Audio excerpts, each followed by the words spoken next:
Examinons maintenant le cas où le référentiel est en rotation par rapport au référentiel fixe. Alors, si c'est votre référentiel fixe, et ça, c'est le référentiel mobile. Le référentiel mobile, il tourne autour d'une position fixe. OK? Pour un observateur placé dans ce référentiel mobile accéléré, il va voir une force fictive appelée la force de Coriolis appliquée sur le corps. Alors ici, je vais vous montrer dans 2 vidéos, c'est quoi la force de Coriolis. Si on lance une balle dans le référentiel fixe, elle va avoir une trajectoire rectiligne, mais maintenant, si le référentiel se met à tourner, pour une personne, pour un observateur qui est fixe dans le référentiel mobile, il va voir comme si la balle a une trajectoire incurvée. Mais par rapport au référentiel fixe à la Terre, on va voir toujours un mouvement rectiligne. C'est d'après la force de Coriolis que Foucault a déterminé ou bien il a montré que la Terre tourne. Vous pouvez faire une petite recherche sur ça. Alors, la force de Coriolis est une force fictive qui apparaît dans les référentiels qui sont en rotation.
Manu, s'il vous plaît, bonjour.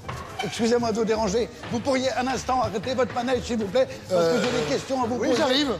Ouais, ça va, ça peut s'arrêter de tourner un petit peu, là, s'il vous plaît. Faut le temps que ça freine, hein. Est-ce que je peux peut-être monter en marche à ce moment-là? Ça vous gêne pas? Ça va vite, on y va? C'est difficile, hein, comme ça. Normalement, on monte pas avant l'arrêt du manège. Bah, je Allez, sais on y bien, va, voilà. c'est pour vous.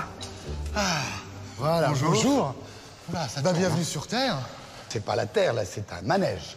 Bah oui, mais la Terre tourne. Les manèges aussi. C'est un modèle. La Terre tourne. Est-ce que vous pourriez le prouver? Bah bien sûr, justement. On a un pendule Foucault pour ça. Le pendule de Foucault. Ouais.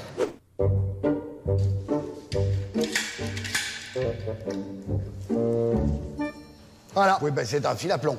Oui, mais si on le fait se balancer, Oula. c'est un pendule. Ah oui, à moi. Boum. Effectivement, c'est un pendule. Bon, et alors?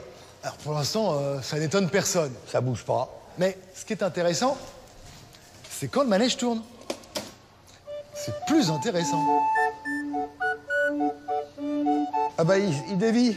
Exactement. Bah, il s'en bat. Il dévie toujours un peu plus à l'ouest. Bah, alors ça. C'est ça le pendule de Foucault. Alors, il bouge, il va d'un côté, il va à droite, toujours à l'ouest, et puis il finit par le faire le tour complet. C'est dingue.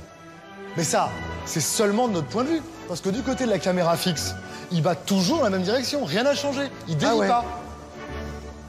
C'est ça le pendule de Foucault. Moralité? Quand on tourne, le pendule dévie. Quand on tourne pas, il dévie pas.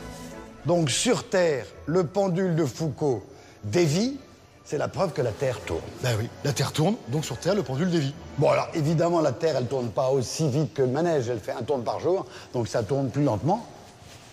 Et pourtant, elle tourne. Et pourtant, elle tourne. Le pendule qui dévie, comme ça, c'est ça l'effet Coriolis. Exactement, c'est ça. Les choses sur un manège qui tourne vont dévier. Et votre manège enchanté permet de le montrer, de le prouver? Bah, il suffit de jouer à la balle. Prêt? Ouais. La balle continue tout droit sur son élan.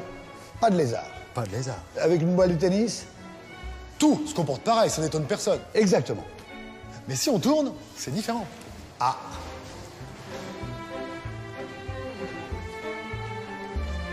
Parce que là, à cause de la force de Coriolis, ça dévie. Ramenez voir. Quand ça tourne, ça dévie. Exactement. Bon, Essayez. je lance pile poil vers vous, je vous vise bien, il n'y a pas de problème. Oh bah, attends, je lance plus fort. Ça dévie plus ou moins quand ça va plus ou moins vite, mais quoi qu'il arrive, sur le manège qui tourne, ça dévie. C'est la force de Coriolis. Autre application de l'effet Coriolis, la météo. Manu, ça vous gêne pas, j'ai la tête qui tourne. Je reste un peu à l'extérieur. Vous pouvez me faire un nuage? Oui, absolument. Azote liquide, de l'eau, et on va faire un nuage de glace. De la fumée de glace. Voilà, une belle masse nuageuse qui s'écarte à cause d'un anticyclone. Et qui se Magnifique. roule en spirale. Magnifique.